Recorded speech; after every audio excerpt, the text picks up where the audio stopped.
Hello friends, welcome back to Watch Winter, where I am your host Winter, and I want to thank you so much for watching me today. Go ahead and hit that like button if you, like me, have found yourself putting on the old quarantine 15 with all this isolating going on. Fear not though, because today I'm going to talk about what my plan is to melt those pounds off, and maybe you can do it at home yourself.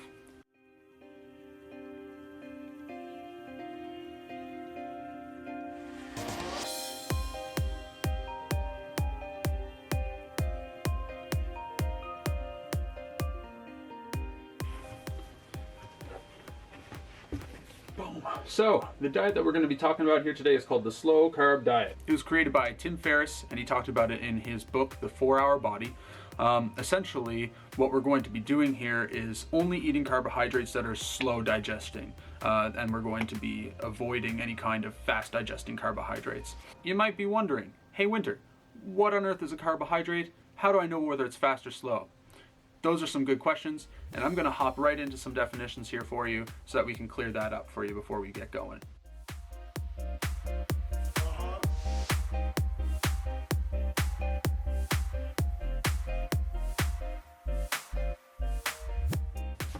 All right, carbs. Oh, let's get closer here so I can show you what we got. All right, so what we have here, carbohydrates are one of 3 macronutrients that your body needs, okay? There are 3 types of carbohydrates.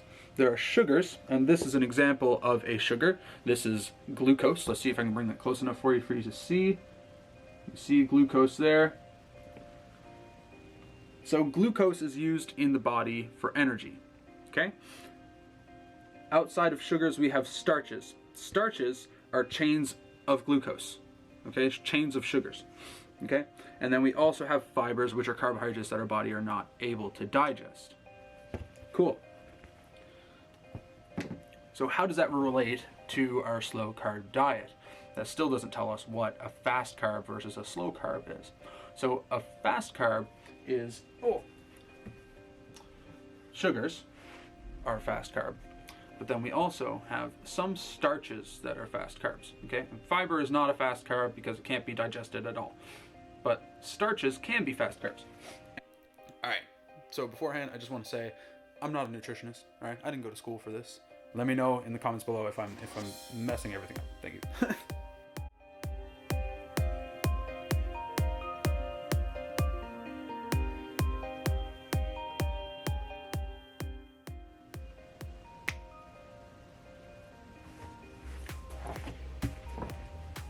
Here's a picture of you eating your favorite cereal, Loops. What happens to that cereal when it gets into your body? So essentially, you eat your Loops, they get digested, the carbohydrates get converted into glucose, which was the molecule that we saw earlier. That glucose then gets sent into the blood, which increases your blood sugars, okay? That high blood sugar promotes a response from the pancreas to produce insulin. So that insulin goes into the blood, and it takes the sugars and it brings it to your fat cells, which it then uses to store as energy later, okay? So your body uses glucose as energy, right? Your body stores glucose in your fat cells for later use. The foods that we want to eat are slow digesting carbs, okay? So that we can use them to not promote as much of an insulin response and therefore not get as much energy being stored into our fat cells.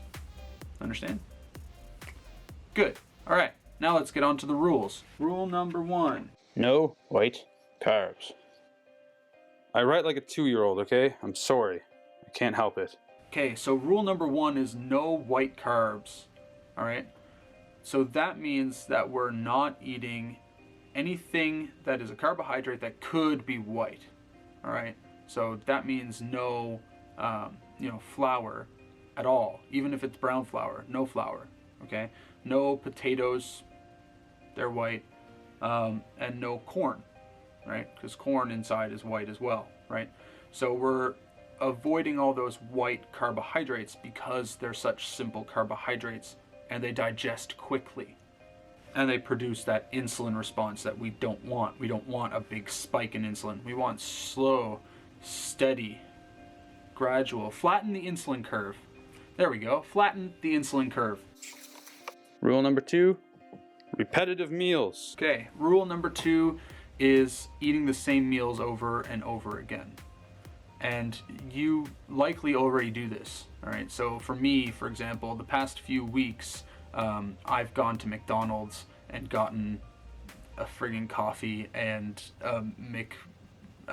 whatever, McMuffin, McGriddle sometimes, all kinds of Mc stuff, you know?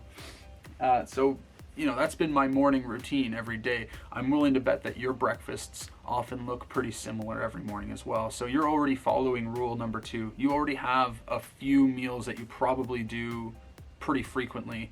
So just do that again, but with better food, you know? Rule number 3, don't drink calories. Rule number 3 is don't drink calories. That one's tough. It's hard to get the amount of protein in that I need without being able to drink a protein shake, right? There's calories in that. I can't drink it. All I can drink is water, black coffee, and black tea on this nutrition plan. Oh, I can also drink 2 glasses of red wine a day. Although the people on the subreddit say that they've had better results not doing that. So I guess we're gonna see about that. Rule number 4, no fruit. What? Rule number 4, no fruit. No fruit. Okay, so there's some exceptions to that. You can still eat avocados, tomatoes, lemon, lime, cucumber, and peppers. Those are all fruit. They all have seeds, and therefore they're fruit. But anyways, the name of the game here is avoiding sugar, okay? And fruit has a lot of the sugar fructose in it. You know, even though it's accompanied by a lot of fiber, we're just trying to avoid sugar altogether. And in the name of avoiding sugar, we're going to have to avoid fruit. You're also, I forgot to mention this, you're also going to have to avoid dairy, because lactose is a sugar and we're avoiding sugars, right? So very little dairy either. So no fruit, no dairy. Rule number 5. What the is that thing? Rule number 5. 1 cheat day per week. Easy peasy, lemon squeezy. Rule number 5 is my favorite rule. 1 cheat day per week, which is dope. I'm going to go hog wild. I'm gonna drink all the beers. I'm gonna eat cake. And it's gonna be awesome. And you're gonna get to watch it. You're gonna get to watch Winter Binge. Watch Winter Binge. New playlist coming to the channel. You're gonna friggin' love it. It's gonna be dope. All right, cool. I'm just gonna eat all the nonsense on that day. All right, watch Winter Binge. One thing I do need to track on this diet is some of the amount of protein that I eat. Essentially, I just need to make sure that I get 30 grams of protein in the morning within 30 minutes of waking up. That's pretty much the only tracking that I need to do is at 30 grams, right?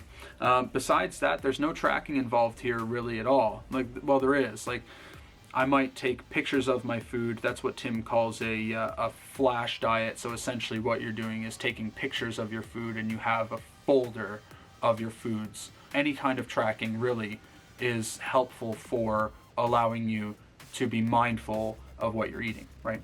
But I don't have to count any calories. Apparently, with the foods that you're going to be eating in this diet, it's very, very difficult to eat a calorie surplus. You're almost always going to be in a deficit. It's no holds barred, you know? I get to eat what I want as long as it's within those guidelines of those 5 rules. And I am so looking forward to sharing this whole adventure with you, along with all of the other adventures that I'm going to be having on this channel. Thank you again so much for watching this show. It means a lot to me. Once again, please hit that subscribe button. And if you have any projects that you're taking on right now that you want to tell me about, leave it in the comment section. I'd love to hear from you guys. Again, thanks so much. Have a great day. See ya.